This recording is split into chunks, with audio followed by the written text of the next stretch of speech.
Today is Sunday, so karon nag-general cleaning ko no kay wala may trabaho then ako ra pod isa, so ga-general cleaning na lang ko aron dili ko laayon din inani pod ko guys lami na bitaw init kayong panahon, mas pilion pa na ako magstay sa balay, matulog, malimpyo, manglaba kay kaysa ka na maglakaw-lakaw kung nga grabe ka init niya way pulos nga malakaw-lakaw.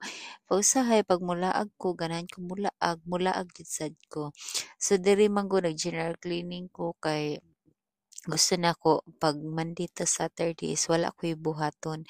Kay mag-duty lang ko pag-uli luto, inana dayon tulog. Gusto ra kog inana nga kun gayahay ra ang pag-uli kay nagtrabaho ka, makapoy man sa dili imong trabaho lahi ra gyud ning maka-relax ka pag abot nimo sa balay. So karon akong nag-beadings ko guys kay every week gyud ko giilis og beadings no. So bag-o giilis pud ko kurtina, ilis kog beadings. Once mag-ilis ko ilis gyud ko ana tanan. Then after then ana 'no, nari akong mga nilabhan. So sinana grabe kay ko kakugyan rong adlaw guys. Daghan kay kog gilaban kay sayo ko nagmata, naligo, then laba dayon before ko hikay diha sa mga biddings unsa pa na diha map. Then after din na nakadaghan akong labhon. Wala pa na nagkatunga akong labhonon no. So wala ko nakapalaundry karon kay kuan magud giinit jud kay panahon kapoy kay magbaklay dito or maghatod sa laundry dool ra gud unta na ra gid pagsugawas nimo sa kuan highway. Next na pod nato nialis ni ato ang kortina sa sala. So kani man gud pag apartment ta, isa ra gyud na ang atong sala no ug ang atong kusina isa ra gyud niya. Pero ako man gud pag open sa door, dili ko ganahan na makita diretso akong kusina oy. So mo nang nagbutang jud ko ani og kanang kortina. So kani nga kortina bago na ko ni siya napalit, first time na ko ni gamito niya. Ganahan kay ko sa iyang design. Then isa ra pod na siya kay lapad, isa ra pod ako hang gibutang no.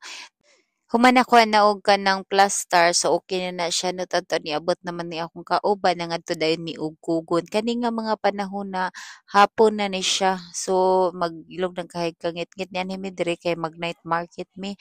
Nangan mi diri kay mamalit mi og gulay kay wala na mi gulay nga stock. Then before ana no kay mga tupod mi og kuan mag night market med mi kadtong mga kananan bitaw kay dugay bilan na may kabulan wala ka night market no kay pas pilion magina mong nas balay mo kaon makatipid pa ka then kuan pa mas sustansya pa na imuhang makaon kay korega luto then sure pa jud ka nga dili hugaw then diri ang ano makita nimo daghan kay palalito no ang palalito diri is grabe jud ka barato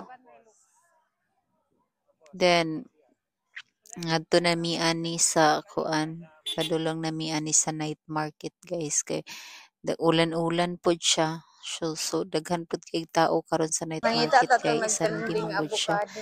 So samtang baklay mi ni ulan jud siya. Napagabot na mo diri sa night market dili gyud din na nakadaghang tao pero daghan jud siya pero unlike sa kana bitang way ulan karon man gud is ulan-ulan man gud ni siya. Taliti nagpayong pod mi. So ina nakadaghan nanganhir gud mi diri kay akong gusto kanira yung avocado nga shake no nga nagtrending no di man day lami oy. Bitaw lami siya pero dili inana gyud nga kalami unsa man gyud. So after ana no naabot na mi diri so pag abri inana lami kay na sa mata no nga inana imong kuan higdaanan kay ako man gud mag-invest gyud ko ba sa higdaanan kay diha gyud ka comfortable gyud dapat matulog ka comfortable kayo ka. So mao na to, good night. Thank you for watching.